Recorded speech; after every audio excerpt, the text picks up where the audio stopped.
मी एक आदिवासी तेलाचा व्हिडिओ तुमच्यासोबत शेअर केला होता। त्यामध्ये त्याची प्राइस काय आहे, ते मी कुठून परचेस केलं, ह्या सगळ्या डिटेल्स मी त्यामध्ये दिल्या होत्या। पण आज मी तुमच्यासोबत त्याचा रिव्ह्यू शेअर करणार आहे। मला हे तेल वापरून 3 आठवडे झाले, त्याचा माझ्या केसांवर काय इफेक्ट पडला। त्याआधी तुम्ही चॅनलवर नवीन असाल तर सबस्क्राइब करायला विसरू नका। Hello everyone, welcome back to my channel. तर माझा असा प्रॉब्लेम होता की माझा हेअर फॉल मोठ्या प्रमाणावर होत आहे आणि डॅन्ड्रफ सुद्धा खूप आहे। त्यामुळे मग मी हे ऑइल परचेस केलं आणि आठवड्यातून 3दा केसांवर अप्लाय केलं। आणि हे तेल मी संपूर्ण केसांना न लावता फक्त केसांच्या मुळाशी अप्लाय केला। म्हणजे माझा जो प्रॉब्लेम होता की जो की मला हेअर फॉल होत होता आणि माझ्या डोक्यात डॅन्ड्रफ खूप होता। तर आता वळूया मेन टॉपिककडे, जो की असा आहे की तर हे तेल यूज केल्याने माझा हेअर फॉल थांबला का आणि माझ्या केसात जो डॅन्ड्रफ झाला होता तो पूर्णपणे नाहीसा झाला का। हे तेल मी केसांवर अप्लाय केल्यानंतर साधारणपणे 3 आठवडे झालेले आहे। तर माझा हेअर फॉल हा पूर्णपणे थांबलेला नाही, पण फरक पडला। पण माझ्या केसात जो डॅन्ड्रफ झालेला होता तो ऑलमोस्ट नाहीसा झालेला आहे। तर हे आताच मी डिटेलमध्ये एक्सप्लेन करू शकत नाही। त्याचे कारण असे की हे तेल मी फक्त 3 आठवडे झाले यूज करत आहे आणि ते सुद्धा मी आठवड्यातून 3दा केसांवर अप्लाय करत आहे। त्यामुळे 3 आठवड्यात किती हेअर ग्रोथ झाली हे सांगणे थोडं कठीणच आहे। तर हे तेल वापरल्यामुळे केसांची ग्रोथ फास्ट होते, त्याचप्रमाणे डॅन्ड्रफ नाहीसा होतो आणि नवीन केस उगवायला सुरुवात होते, असं यावर मेन्शन केलेलं आहे। त्याचबरोबर जर तुमचे केस कमकुवत झाले असतील तर ते सुद्धा वाढायला लागतात।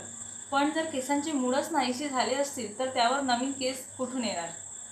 म्हणजे सांगायचं तात्पर्य एवढंच की आपण कुठलेही तेल जे वापरतो आपल्या केसांसाठी त्याचं मुख्य रिझन एकच असते की आपल्या केसांना पोषण मिळावं, त्याची चांगली वाढ व्हावी।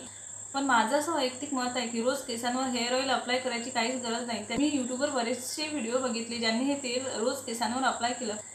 त्यामुळे जर आपण रोज आपल्या केसांना तेल लावत असेल तर त्यामुळे आपले केस चिपचिपे सुद्धा होऊ शकतात। त्याचबरोबर आपण कुठे तेल लावून बाहेर वगैरे जात असेल तर ते धूळ वगैरे आपल्या केसांच्या मुळांशी जाऊन चिकटू शकते, त्यामुळे आपले केस डॅमेज सुद्धा होऊ शकते। आणि याच कारणामुळे मी हे तेल केसांवर रोज अप्लाय करत नाही। मी प्रत्येक 3ऱ्या दिवशी हे तेल केसांवर अप्लाय करते आणि जे की त्याचे रिझल्ट मला मिळाले की त्यापासून माझ्या केसातील डॅन्ड्रफ सुद्धा ऑलमोस्ट संपलेला आहे। माझा हेअर फॉल थोड्या प्रमाणात कमी झालेला आहे। पण जसा त्यांचा क्लेम आहे की जे आपले केस कमकुवत आहेत ते सुद्धा या तेलाच्या वापरामुळे त्याची वाढ होते। तर आता तुम्ही बघू शकता माझे जे इथले केस आहेत त्याची योग्य प्रमाणे वाढ होत नाही। तर आता मी आणखी एका महिन्यानंतर तुमच्यासोबत ॲक्च्युअलमध्ये मला काय फरक पडला त्यावेळी तुम्हाला स्पष्टपणे सांगू शकेल की खरंच माझ्या केसांची वाढ झाली का, माझा पूर्णपणे हेअर फॉल थांबला का। त्याचबरोबर हेअर ग्रोथ ही बऱ्याचशा फॅक्टरवर अवलंबून असते, जसे आपण कोणत्या प्रकारचा आहार घेत आहे, केसांची निगा कशी राखत आहे।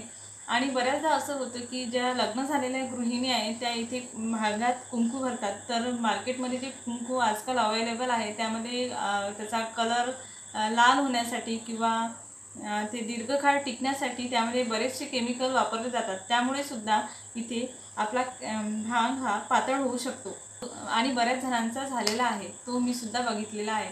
असे वेगवेगळे बरेचसे रिझन असू शकतात।